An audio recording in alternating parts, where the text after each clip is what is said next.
Hello students, welcome to Surabhi learning academy. আশা করি তোমরা সবাই খুব ভালো আছো।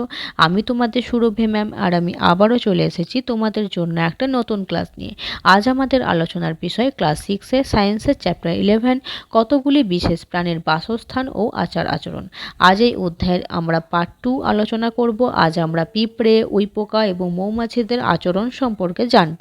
এর আগে পার্ট 1 অলরেডি আপলোড করা হয়ে গেছে, যেখানে আমরা বিখ্যাত কয়েকজন আচরণ বিজ্ঞানীদের সম্পর্কে জেনেছিলাম, তাদের গবেষণা সম্পর্কে জেনেছিলাম। তোমরা যদি ওই ক্লাসটি এখনও না দেখে থাকো তাহলে অবশ্যই চ্যানেলে ভিজিট করো এবং সেখানে দেখবে ক্লাস 6 সায়েন্স বলে প্লেলিস্ট করা আছে, সেখান থেকে তোমরা প্রতিটা ক্লাস সহজে পেয়ে যাবে। চলো তাহলে দেরি না করে আজকের ক্লাস আমরা শুরু করি। তাহলে দেখো, প্রথমে আজ আমরা জানবো পিঁপড়ের আচরণ সম্পর্কে। তোমরা সবাই জানো যে পিঁপড়ে সমাজবদ্ধ প্রাণী। সমাজবদ্ধ প্রাণী বলতে তোমরা কখনো কোনো পিঁপড়েকে একা একা দেখবে না, দেখবে সবসময় ওরা দল বেঁধে লাইন দিয়ে যাচ্ছে বা একসাথে খাবার সংগ্রহ করছে, একসাথে তাদের ডিমগুলো বহন করছে। তাহলে সবসময় পিঁপড়েদের কি সামাজিকভাবে দেখা যায়, মানে একসাথে দেখা যায়। তাই পিঁপড়ে হলো সমাজবদ্ধ প্রাণী। তারা দলবদ্ধভাবে একটি পরিবার বা কলোনিতে বাস করে। তাহলে তোমরা জেনে থাকবে যে বিজ্ঞানীরা মনে করেন যে আমাদের পুরো পৃথিবীতে এমন অনেক প্রজাতির পিঁপড়ে আছে, অনেক প্রজাতির পিঁপড়ে আছে। মানে সমগ্র পিঁপড়ে প্রজাতিরই হচ্ছে অন্যান্য প্রাণীদের সংখ্যার তুলনায় অনেক বেশি। মানে আমাদের পৃথিবীতে পিঁপড়ের সংখ্যাই অনেক বেশি অন্যান্য প্রাণীদের থেকে। বিজ্ঞানীরা এটা মনে করেন। আর বিজ্ঞানীরা এটাও মনে করেন যে একটি পিঁপড়ের কলোনিতে একটি মাত্র রানী থাকে এবং বাকি পিঁপড়েরা তাদের হলো দাসী বা শ্রমিক এবং সৈন্য পিঁপড়ে থাকে। ওরা কিন্তু সবাই রানীর মেয়ে। মানে একটি কলোনিতে একটি রানী পিঁপড়ে থাকে এবং বাকি সব পিঁপড়েরা হলো সেই রানীর দাসী বা সৈন্য। আর সেই রানীর দাসী বা সৈন্য সবাই কিন্তু রানীর মেয়ে। পুরুষ পিঁপড়ের সংখ্যা এখানে খুবই কম থাকে কলোনিতে। তোমরা দু রকমের পিঁপড়ে দেখে থাকবে, এক হলো লাল পিঁপড়ে, একটা কালো পিঁপড়ে। বিজ্ঞানীরা মনে করেন লাল পিঁপড়েরা হলো যুদ্ধে পটু এবং কালো পিঁপড়েরা হলো বুদ্ধিমান। লাল পিঁপড়েরা হলো মনিব আর কালো পিঁপড়েরা হলো তাদের সেবা করে, মানে তাদের সেবক। ঠিক আছে, তাহলে লাল পিঁপড়েরা যখন আক্রমণাত্মক হলেও কালো পিঁপড়ের তুলনামূলক বেশি বুদ্ধিমান ও পরিশ্রমী। মানে লাল পিঁপড়েরা যুদ্ধে পটু, মানে ওদের শক্তি বেশি, কিন্তু কালো পিঁপড়েদের কি বুদ্ধি বেশি এবং তারা পরিশ্রমী হয়, তারা অনেক কাজ করতে পারে। লাল পিঁপড়েদের যখন খাদ্যের প্রয়োজন হয়, খাদ্য মজুত করতে হয়, তখন ওরা কি করে না কালো পিঁপড়েদের সাথে যুদ্ধ করতে লাগে। এবার যুদ্ধ করতে লাগলে যেহেতু লাল পিঁপড়েদের শক্তি বেশি, তাই যুদ্ধে হেরে যায় কালো পিঁপড়েরা।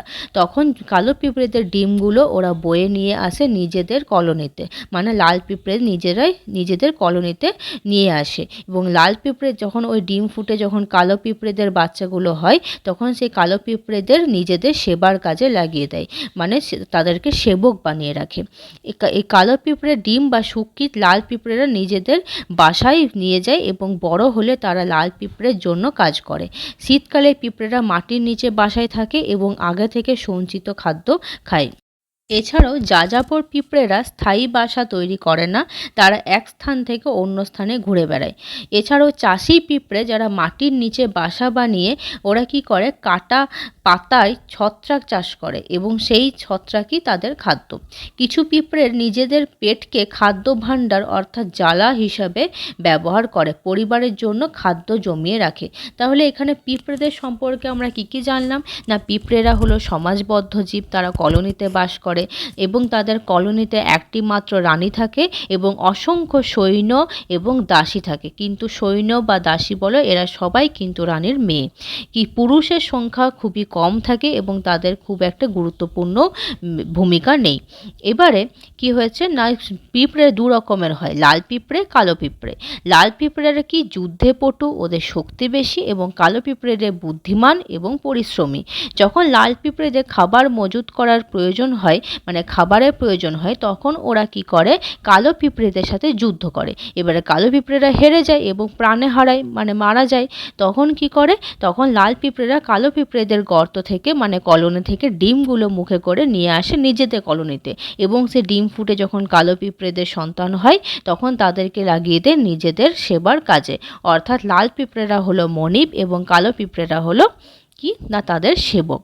তাহলে এছাড়াও কি করে না শীতকালে তো পিঁপড়েরা গর্তের ভেতরে থাকে, শীতকালে খুব একটা পিঁপড়ে দেখা যায় না, গর্তের ভেতরে ওরা খাবার মজুত করে রাখে এবং সেটাই খায়।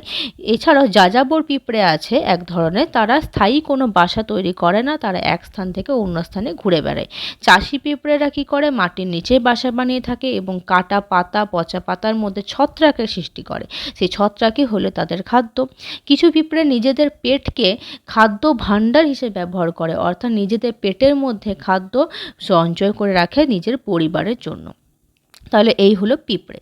এবার দেখব উইপোকা। উইপোকা তোমরা সবাই দেখেছো, বর্ষাকালে বৃষ্টি পড়লেই, বৃষ্টির পরে কি হয়, লাইট যেখানে জ্বলে সেখানে উইপোকাগুলো এরকম উড়ে উড়ে বেড়ায় এবং সারা জায়গায় ছড়িয়ে যায় তাদের ডানাগুলো। তাহলে উইপোকারা পিঁপড়ে ও মৌমাছির মতো সমাজবদ্ধ প্রাণী। তাহলে উইপোকাও সমাজবদ্ধ প্রাণী। একটি উপনিবেশে রানী, শ্রমিক ও সৈন্য বিভিন্ন শ্রেণীর উইপোকা থাকে, সেই পিঁপড়ের মতোই। প্রবল রোদে শরীর থেকে জল বেরিয়ে যায় বলে তারা গর্তের বাইরে খুব কম বের হয়।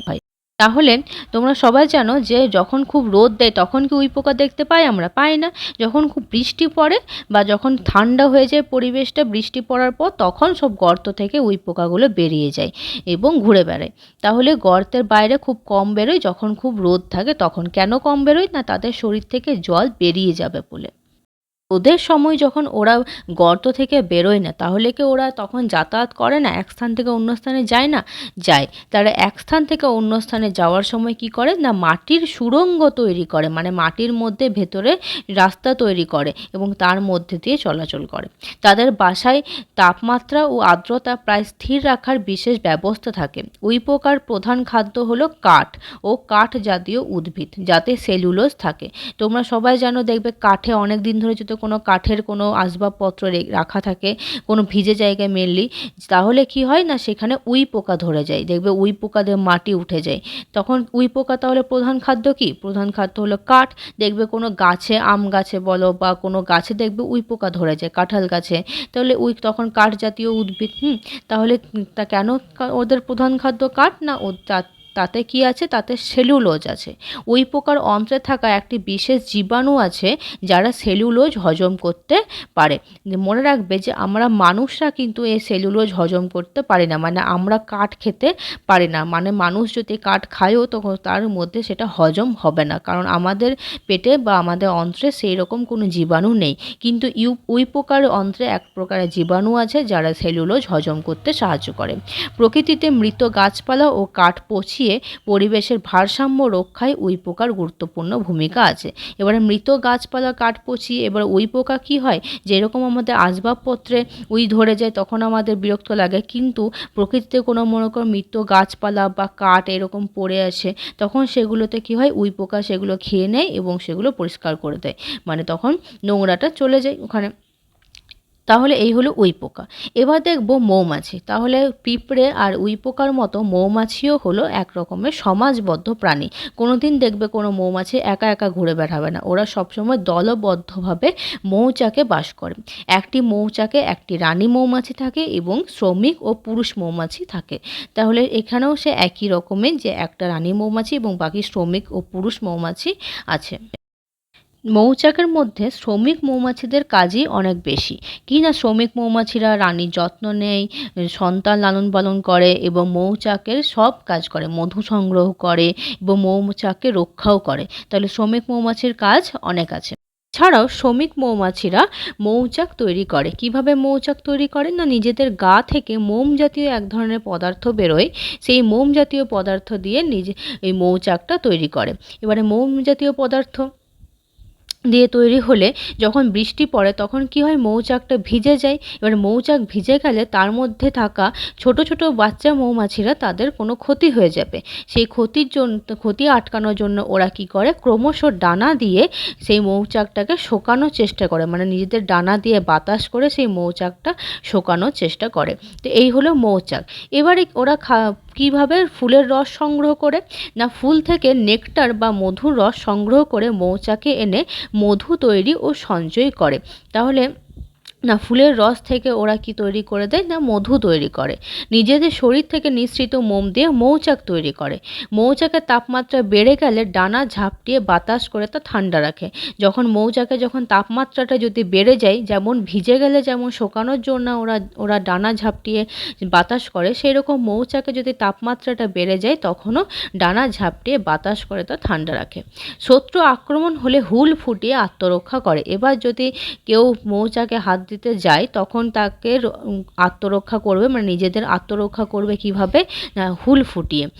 মৌমাছি পরাগায়নে গুরুত্বপূর্ণ ভূমিকা পালন করে এবং মানুষের জন্য উপকারী মধু উৎপাদন করে। মানুষ কৃত্রিমভাবে মৌ পালন করে মধু সংগ্রহ করে। মৌমাছি পরাগায়নে গুরুত্বপূর্ণ ভূমিকা পালন করে। পরাগায়ন মানে তোমরা সবাই পরাগ মিলন সম্পর্কে পড়েছিলে। পরাগ মিলন কীরকম, না এক ফুল থেকে এক ফুলের পরাগরেণু অন্য ফুলের গর্ভাশয়ে গিয়ে যদি পড়ে তাহলে একটা নতুন ফুলের বা নতুন ফলের সৃষ্টি হয়, মানে ফলের সৃষ্টি হয়। তাহলে এই পরাগ মিলনে সাহায্য করছে কি, মৌমাছি। এছাড়াও মধু তৈরিতেও মৌমাছি আমাদের সাহায্য করছে। তাহলে এই হলো মৌমাছির সম্পর্কে জানলাম। আজ আমরা পিঁপড়ে, উইপোকা এবং মৌমাছি সম্পর্কে জানলাম। পরবর্তী ক্লাসে আমরা আরও অনেক প্রাণীদের আচরণ সম্পর্কে জানবো।